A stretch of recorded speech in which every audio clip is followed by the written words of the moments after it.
El Señor esté con ustedes.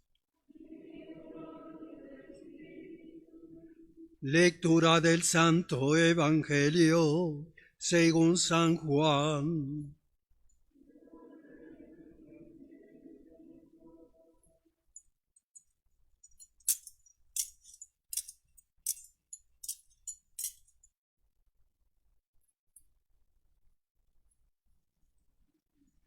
Al anochecer de aquel día, el primero de la semana, el día de la resurrección, estaban los discípulos en una casa, con las puertas cerradas por miedo a los judíos. Y en esto entró Jesús, se puso en medio y les dijo: paz a vosotros. Y diciendo esto, les enseñó las manos y el costado. Y los discípulos se llenaron de alegría al ver al Señor. Jesús repitió: paz a vosotros. Como el Padre me ha enviado, así también os envío yo. Y dicho esto, sopló sobre ellos y les dijo: recibid el Espíritu Santo. A quienes les perdonéis los pecados, les quedan perdonados.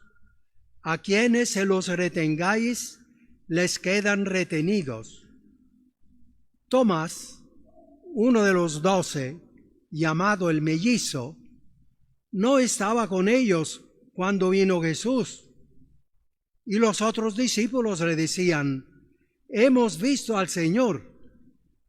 Pero él les contestó: si no veo en sus manos la señal de los clavos, si no meto el dedo en el agujero de los clavos y no meto la mano en su costado, no lo creo.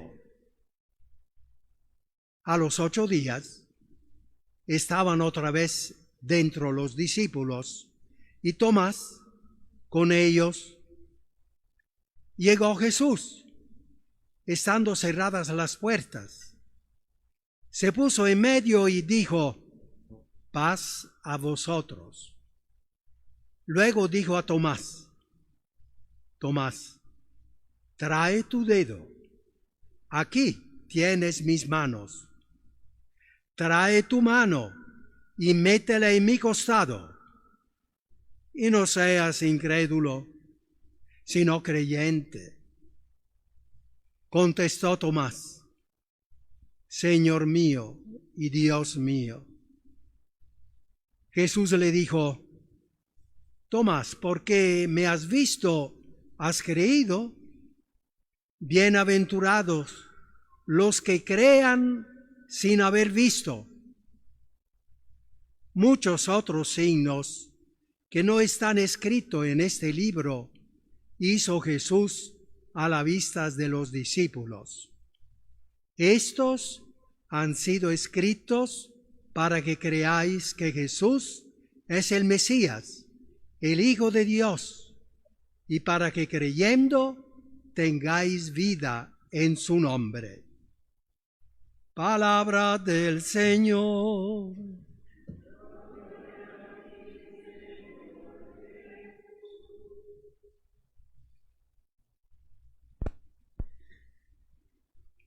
La pregunta por los discípulos, por los niños, para los niños y las niñas. Hoy el tema de la misericordia, el domingo de la misericordia, la octava de Pascua. Entonces, niños, niñas, poner atención. La pregunta es: ¿qué significa la palabra misericordia? La usamos tanto. Algo entendemos, pero un poquito mejor. ¿Qué significa la palabra misericordia?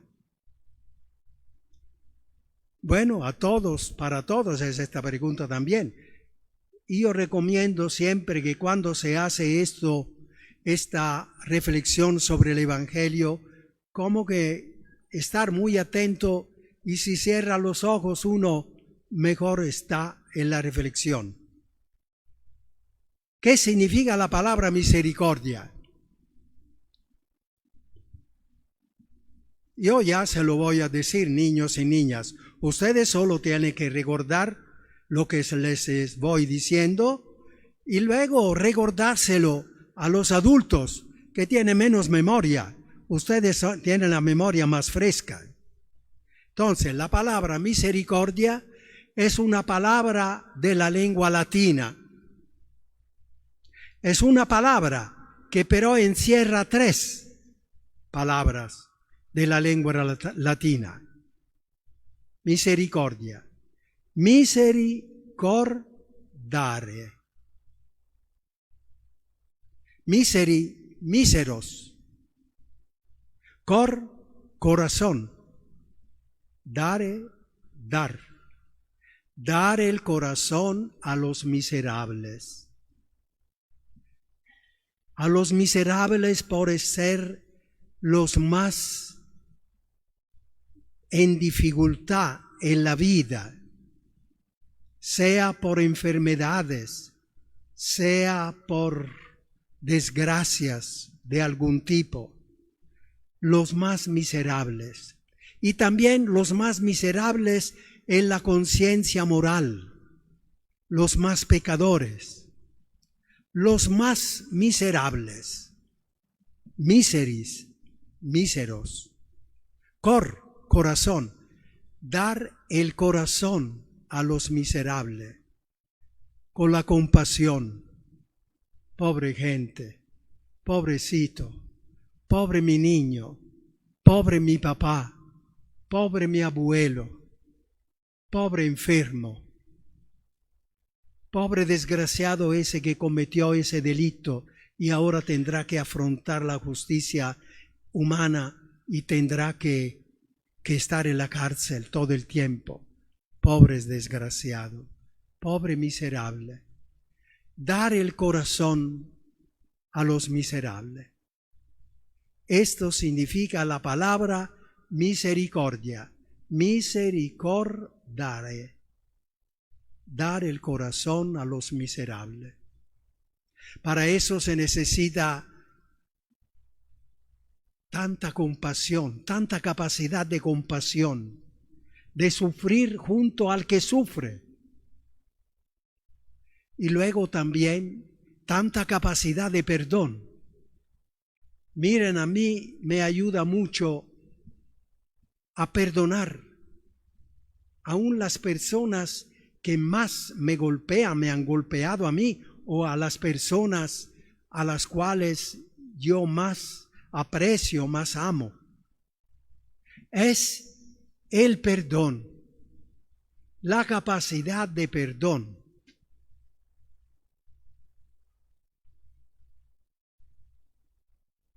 Pobre miserable, pobre desgraciado.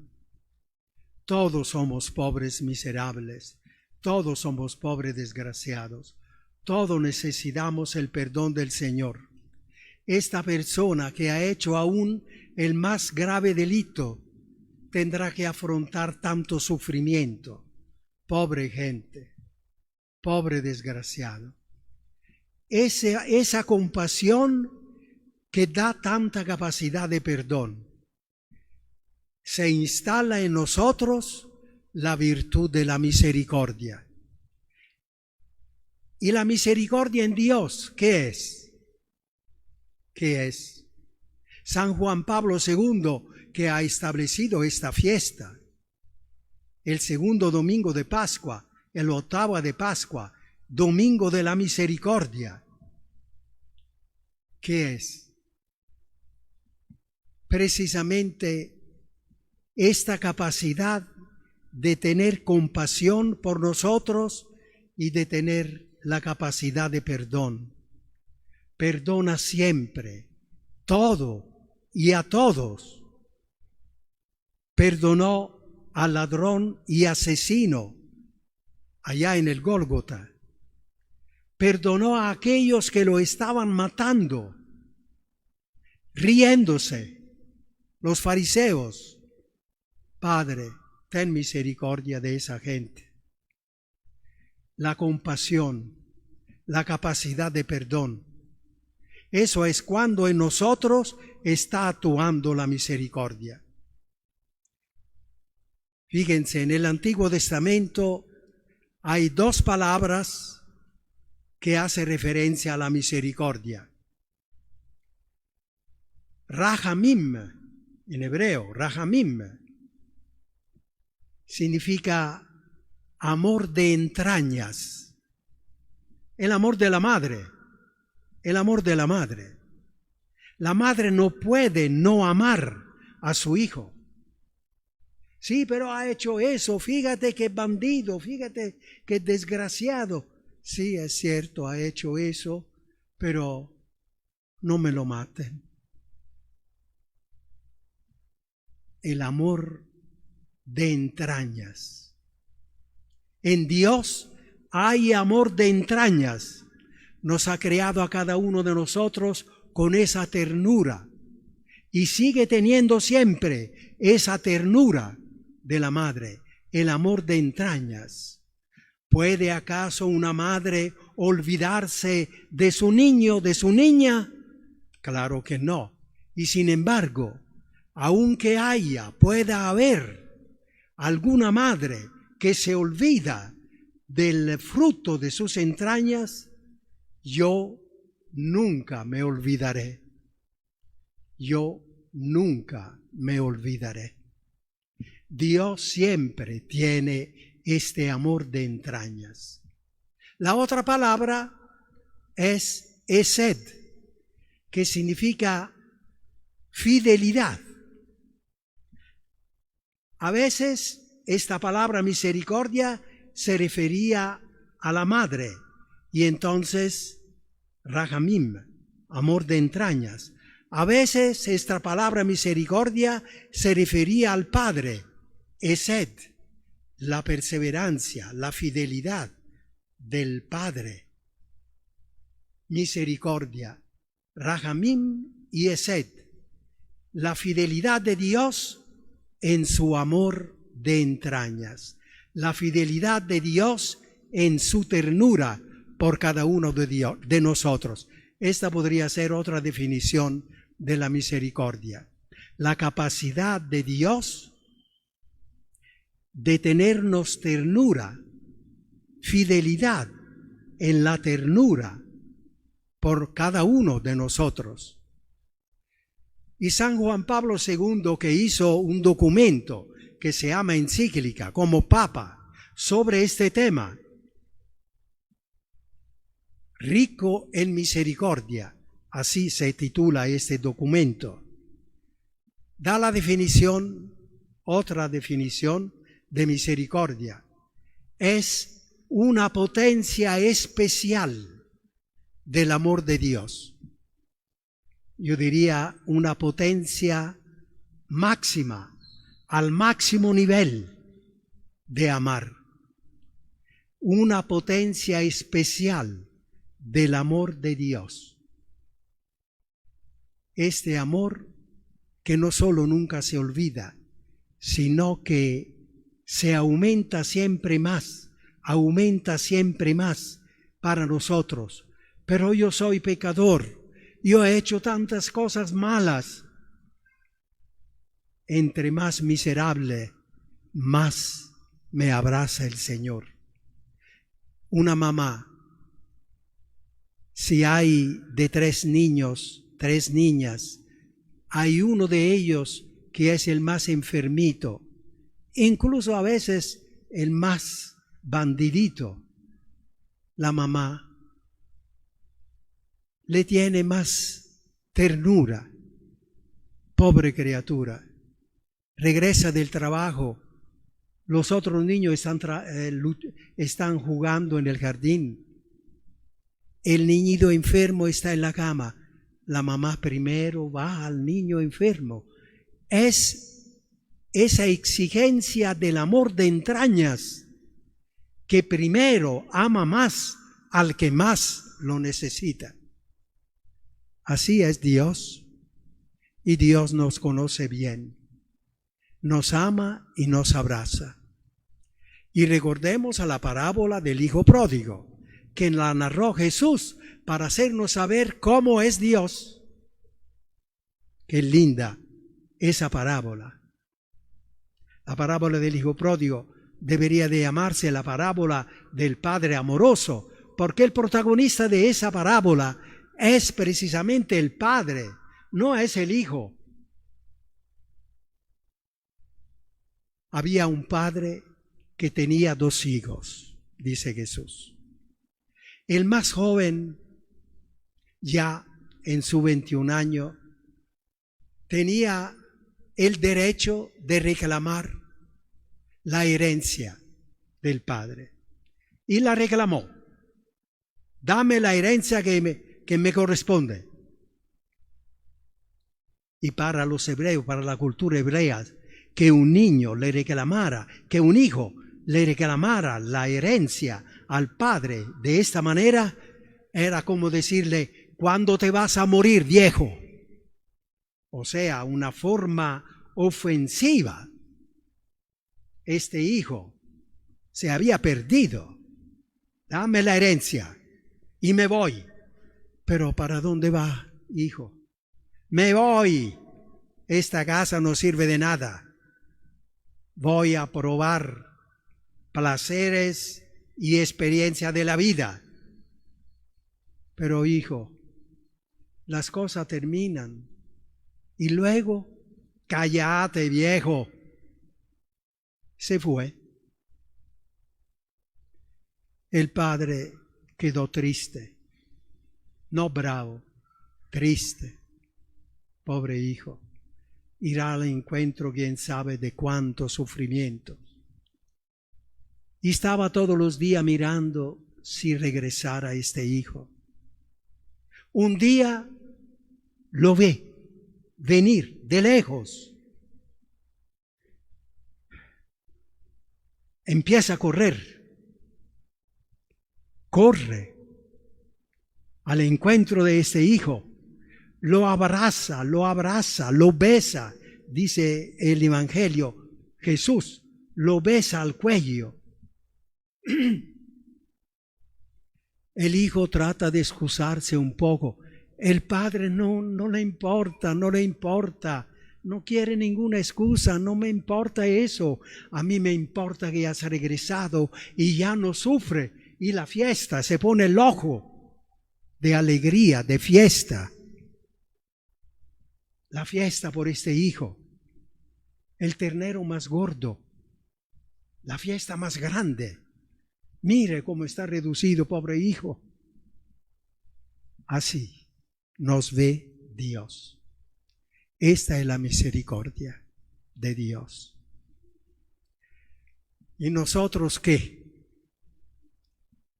Si hemos entendido eso, es lógico que digamos, Padre, te quiero imitar. Yo también quiero ser, soy creado a imagen tuya. Yo quiero reflejar un poco de esa imagen.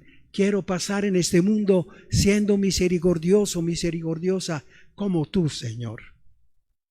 Dame esta gracia y yo voy a corresponder. Eso. Y cultivar las cualidades de la compasión y del perdón. Cultivar estas cualidades en nuestros corazones. Cultivar estas capacidades para poder amar cada vez más profundamente. Ahora, aquí hay que tener cuidado a una trampa, sobre todo los jóvenes, las jóvenes, una trampa. Papás, mamás, tengan cuidado a esta trampa en que pueden caer sus hijos, sus hijas. La trampa de una lógica trastornada, la trampa de la superficialidad, la trampa del egoísmo, del joven que dice, bueno, si Dios es así, si perdona siempre y no castiga, Entonces yo puedo hacer todo lo que me viene en gana. Es la trampa de la lógica ilógica. Una lógica loca.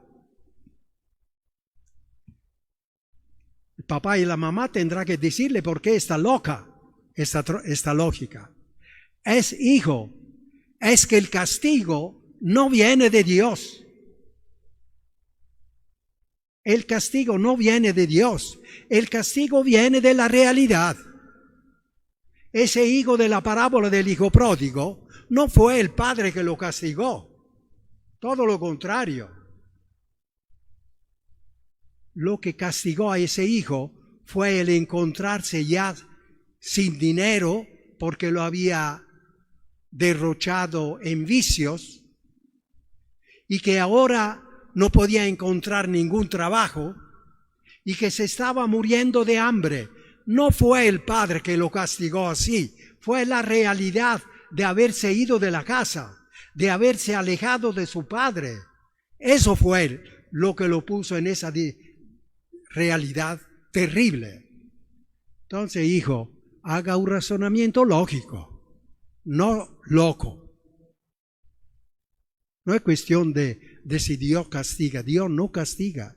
Es la realidad que castiga. Y si tú sigues haciendo cualquier cosa, lo que te viene en gana, los placeres que quieras, con la idea de que de toda manera Dios no te castiga, la realidad te va a castigar.